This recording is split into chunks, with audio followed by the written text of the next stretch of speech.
Have you ever felt like project management is just chasing updates and taking notes?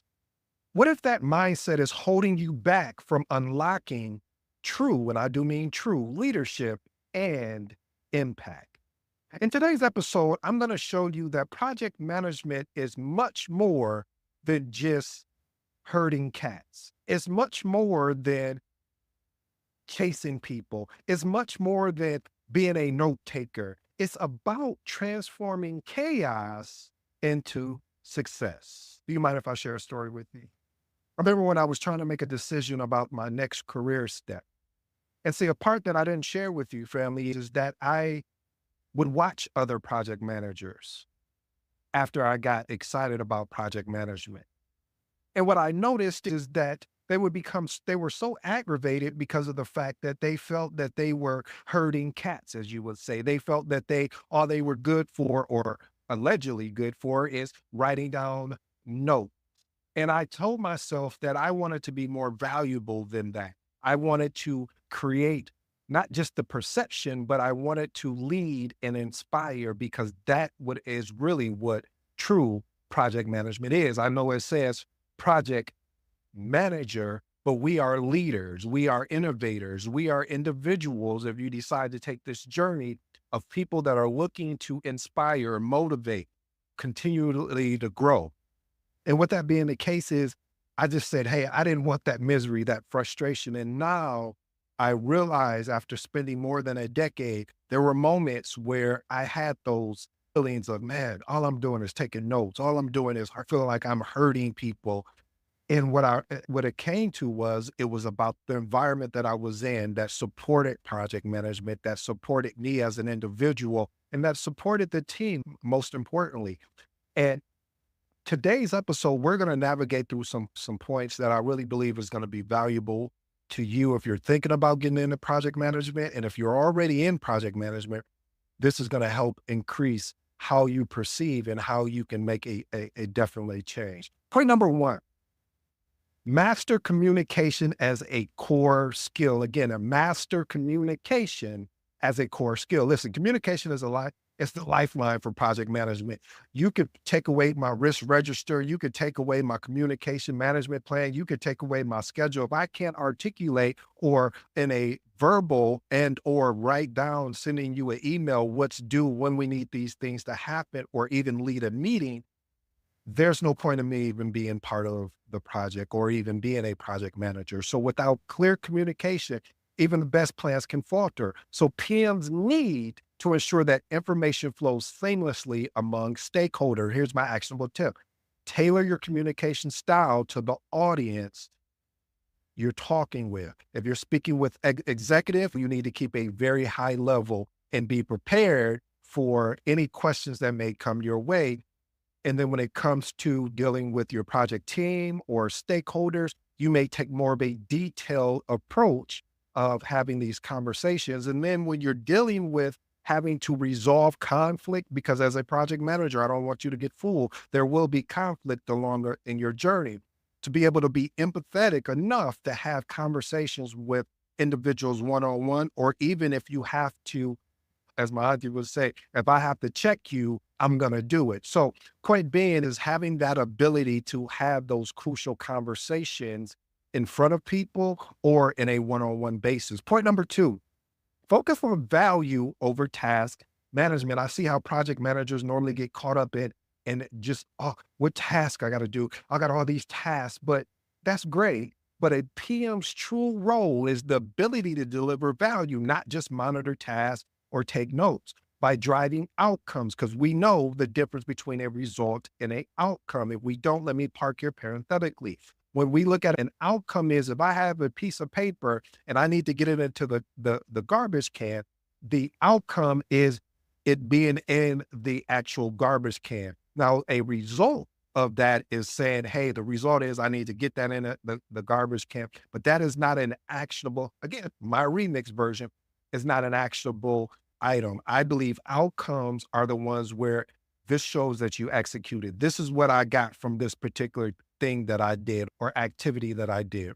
Also, PMs are, it's imperative that we resolve roadblocks. And then also we need to elevate the project's impact. Okay, here we go. Here's my actionable tip. Always ask yourself, how does this decision or task bring us closer to achieving the project goal? Again, how does this decision or task bring us closer to achieving the project goal? Keep this mindset, family. This mindset will allow you to prioritize tasks, allow you to prioritize decisions. Point number 3, ensure tools support execution, not hinder it. Again, ensure tools support execution and not hinder it. You know, one of the questions I get a lot of times is about tools, like, hey, what tool I should use? That at first I would be like, hey, go ahead and learn a Microsoft project or Smart Sheets or Asana. But now I've taken a different approach over my years and said, just understand it at a very high level. Like you can get into the tool that you know how to build a schedule or if you know how to communicate. And the reason why I say that is because when project management tools are meant to facilitate, not to complicate. They're supposed to be to add value to what you're already doing. You can give me a piece of paper, a pen, or a pencil, and I can lead a multi-million dollar project. You say, well, how is that? Easy, because I'm keeping the main thing. This is when I always share with you guys about how I've actually led multi-million dollar projects in building and just using an Excel document. And the reason behind that is because the organization decided not to get Microsoft projects. So I had to adapt. And once that happened to me one time, I was like, man, you know what? It's not, the tool is important, but it's not as important as how I'm leading, how I'm driving, how I'm inspiring. So having the ability to understand, hey, is this tool going to benefit or is it going to complicate us leading this project more effectively? Here's my actionable tip. Evaluate your tools periodically to ensure that they're user friendly and they add value. The key word is add value. If this is not adding value, if it's complicating the project and people can't understand your status report and you're having all these challenges, we may just need to go back to the basics and continue to grow from there. Because at the end of the day, here's another actionable tip is we want to simplify the workflows and train the team on proper uses to avoid inefficiencies. Let's move on to point number 4. Be the catalyst for collaboration. Again, be the catalyst for collaboration. One of the things that I see a lot in organizations and and it is not until there's certain organizations I've been in where they've got this down so well. You like, oh, this is awesome. Like their main goal is collaborate. We're not doing this silo stuff because they understand the diversity and having the ability to collaborate with teams. So PMs must foster collaboration across departments and stakeholders to achieve a collective goal. Now, this does require building bridges and tearing down walls. There's going to be a lot of walls up, especially if you take over a project that was messy or you take over a project that was behind in schedule or cost or whatever the issue is. You're going to have to rebuild those bridges and tear down those walls that have been brought back up. Here's my actionable tip. Create forums for cross-functional teams to share updates, challenges, and ideals, ensuring everyone works cohesively toward a shared objective. Point number 5, proactively solve problems. Listen, we just don't follow up. We proactively solve problems. Following up alone does not solve a problem. PMs must identify issues early and often and implement solutions before they escalate. Here's an actionable tip. I would recommend leveraging a tool like a fishbone diagram to identify the root cause. Because listen, family, we're looking for root causes. We're not looking for surface layer. Anytime someone does any surface layer problem solving, I promise you that problem will be back. If it's not next week, it may be the next day. So we want to do root cause issue resolving and implement preventative measures to keep the project on track. Point number 6, act as a leader, not a secretary. Can a church say amen on that one? Act as a leader, not as a secretary. PMs often get mislabeled as note takers because of their role in facilitating meetings and documentation. True PMs, though, lead by empowering teams. They lead by driving results. They lead by inspiring and motivating the project team, stakeholders, and everyone involved. Here's my actionable tip. When you're leading meetings, lead meetings with a purpose, set clear agendas, assign action items, and use the outcomes to move the project forward, demonstrating your capability in your leadership style. Point number 7, continuously build trust. PMs must be a trusted advisor. If you're not a trusted advisor, your team will unintentionally, but intentionally have the project fail. You're like, what? What? Yeah, yes. Because you haven't earned their trust. You haven't taken time to build those relationships. You haven't taken the time to know who's part of your team. We're not just task managers. Trust comes from consistent delivery, clear communication, and accountability. Here's my actionable tip. Follow through on the promises you made. Provide timely updates. Own your mistakes when they occur to strengthen your credibility. One of the things is I'll even take accountability for something that a team member did. Why do I do that? The reason why I do that is because I'm protecting them from what the feedback is going to come. And I know that I can handle it better than they would because they need to focus in keeping the main thing. If that comes into play, it's going to throw them off and they're going to be thinking about it. Not saying that they can't handle it, but I want them to stay focused. My job is to remove any impediments. My job is to ensure that they're allowed to stay focused in doing the work that they need to do and not being interrupted, because sometimes the feedback that you get is somebody that's really trying to disrupt you, or they may be jealous. You don't know what it is. But, and then sometimes it's really good feedback and you want to ensure that you can implement it. But I would rather it filter through me as a project manager than going directly to the resource, because again, I need this resource to be focused. Point number 8, champion adaptability over being rigid. One of the things that happens a lot of times is we can get so caught up in a rigid project management style. We have to understand with the PMBOK, project management body of knowledge, is there as a standard guide. What is a standard guide? Hey, this is the standard. You should have a project charter. You should have a project management plan. You should have a project schedule. These templates and artifacts that I just named off. These are standards, but even those are standards, that doesn't mean that you can't tailor up, meaning I can't improve the project charter that I have because I understood something from a previous project. Or maybe we need to, instead of having 2 pages for the project charter, maybe we only need 1 page. Listen, tools, templates, and methodologies should adapt to the project's need. The other way around, if we're doing a project and we don't need a WBS, don't try to force a WBS on here because it's not irrelevant. Now we're doing a lot of secretary, admin type things, and then that's what people are going to think of us anyway.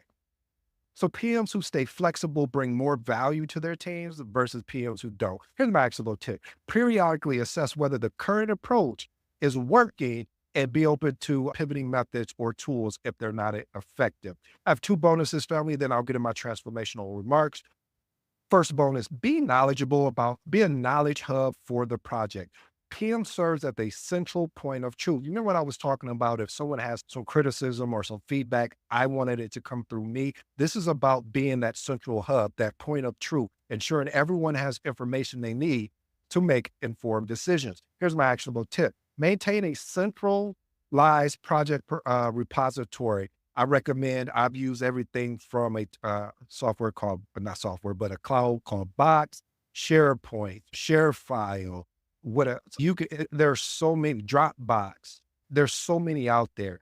You want to keep a repository, and because you don't want to be a bottleneck. If somebody needs something, as we say, we want them to go fishing. Here, you can go right here to this area and you can find everything you need.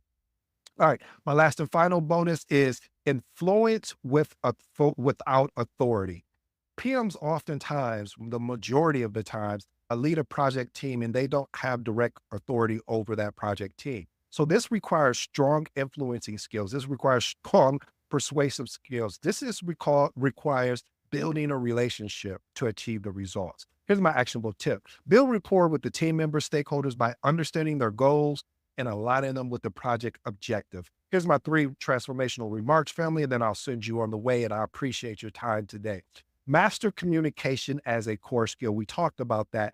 Communication, I believe everything rises and falls on communication, and communication is the true lifeline to for us as a project manager. And we have to understand when we need to tailor that communication based on the audience we're engaging with. Point number two, ensure tools support execution, not hinder them. Hey, I'm all about tools. I think tools are a beautiful thing when it comes to leading projects. However, we don't want to make it too complicated. We want it to be user friendly. We want to ensure that the tools are meant to support us, not to get in the way of what, not to distract us of getting in the way to have the success that we need on the project. And point number three, focus on value over task management.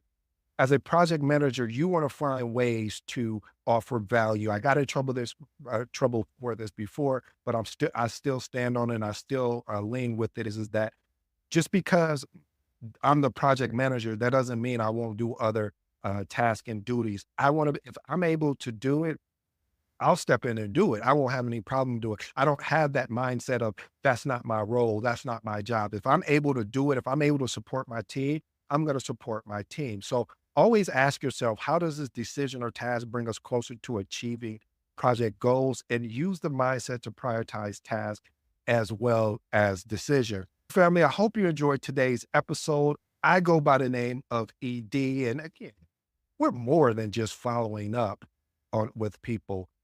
We lead, we motivate, we inspire, and we have the ability to change how the project can have success or failure. Until next time.